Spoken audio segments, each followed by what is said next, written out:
कैसन मोहब्बत कैला तोहरा नलूर रे दुख दिला कमरिया कमर के कसूर दुख दिला कमर के कसूर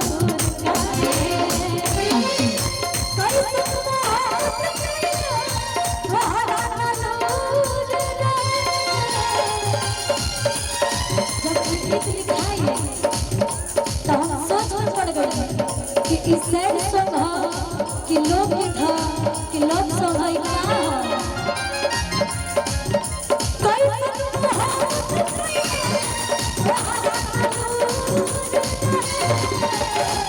दुख दिला कमरिया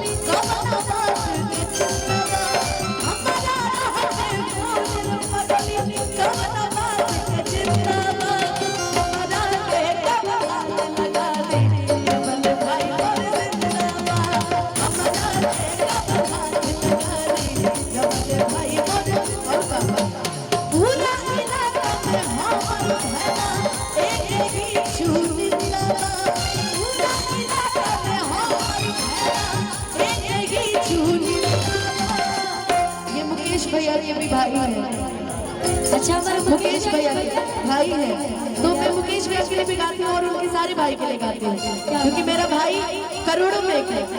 अरे हमारा अरे तहरा के अब हाथ लगा दे भाई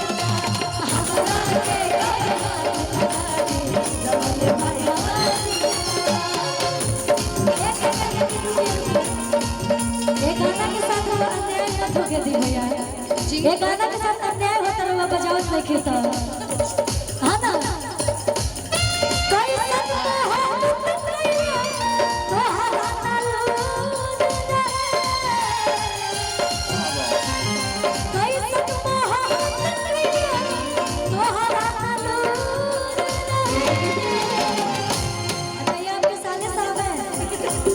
क्या बात है दुख देना कमरिया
कह दिया मेरा रुआ कि बड़ी परेशान बने रजाऊ हो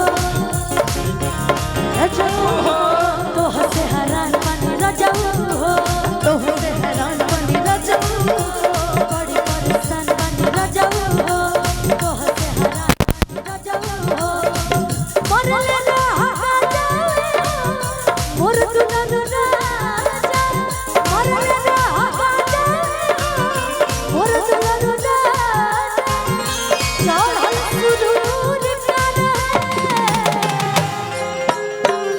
तोहरा मोहब्बत में जिंदगी खराब हो गई, तोहरा मोहब्बत में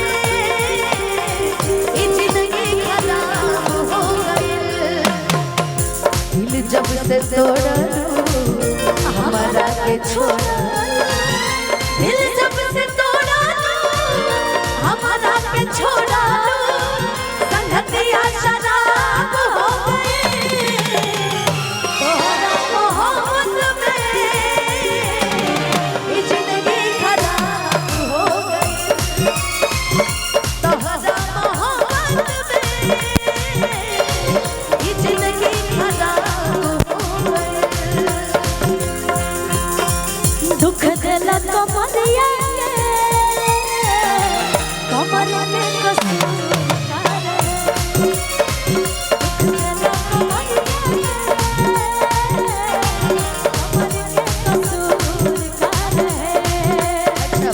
भैया की तरफ से बहुत आशीर्वाद, बड़ भैया की तरफ से आशीर्वाद। बहुत बहुत धन्यवाद मेरे बड़े भैया को। और इसके लास्ट लाइन भैया कहा तुझे नहीं कवनो पैया हो खाना निकाले से दबैया तुझे नहीं कवनो पैया हो खाना निकाले से दबैया बात करके लाइट जाए बात लम्हा बात करके लाइट जाए बात लम्हा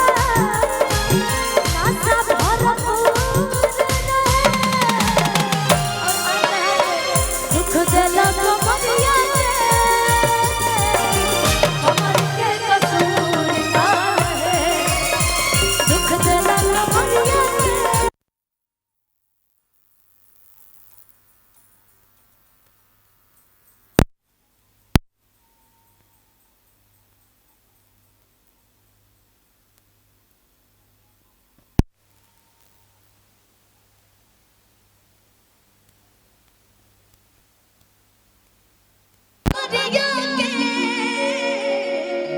कमर के कसूर का है। बताओ क्या लाइन लिखता है पगला, दर्द में नहीं है ये। दर्द वाले गाने को देखो इसने रोमांस में बदल दिया। ये क्वालिटी है म्यूजिक डायरेक्टर की, है ना। एक प्रियांशु और एक टिंकू भैया, दोनों एक ही जैसे हैं। और इन्होंने जब पिया धरेला जब लिखा था तो वो गाना ऑलरेडी किसी और को जा चुका था, किसी को जा चुका था। नहीं नहीं नहीं, नहीं। किसको बताओ? जा चुका था और जब दोबारा मेरे पास रिटर्न आ गया कि नहीं आप गाइए, तो मुझे प्रियांशु जी शायद भैया के घर गए हुए मिलने जुलने। अच्छा रितेश जी के लिए तो कुछ गाया ही नहीं मैंने। देखिए देखो क्या है ना रितेश, शादी किसी की हो, रिसेप्शन किसी का हो, पर हर बार में पकड़ाओ कि तुम ही क्योंकि इंटरनेशनल साले बन चुके हैं कि कुर्सी मंगवली तहरा पछा के नाप के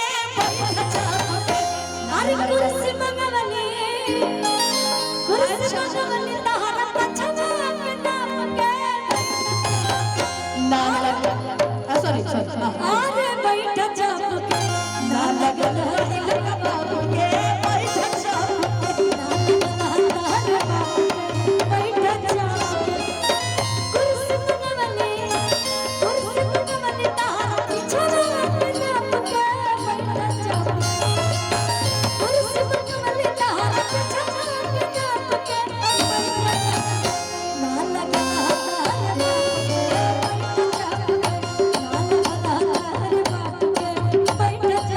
और कि छेद मंगवली तहरा मोहब्बत के नाप के काला चाप के अन्ना लगल तहरा बाप के काला चाप के ना लगल तहरा बाप के। भैया रुको अरे कोटवा पहिरला से हीरो न कहना बबुआ मुझे बड़ा अच्छा लग रहा है। अरे कोटवा पहिरला से हीरो न कहना सत्यपाल भैया को भी नमस्ते। MMB रिकॉर्ड्स, आप मुझे इग्नोर कर रहे हैं बट मैं जानती हूँ कि ठीक है आप कहीं और हैं अभी, आप अभी कहीं और हैं, बट हम भी वहीं से आते हैं जहाँ भी आप, तो ये नहीं भूलना है कि कोटवा पहिरला से हीरो न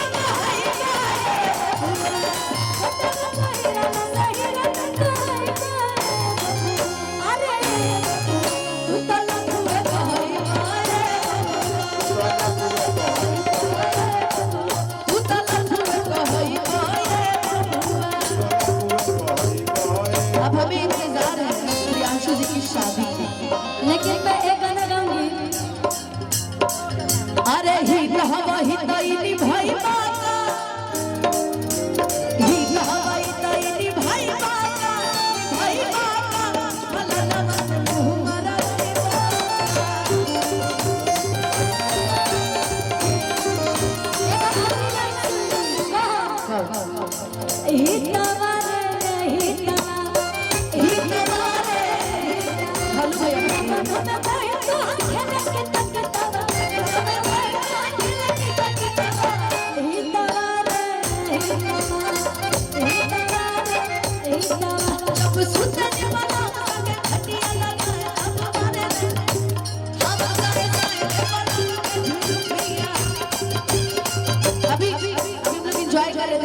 गाने पे, वाकई इस गाने में बड़ा मजा आया।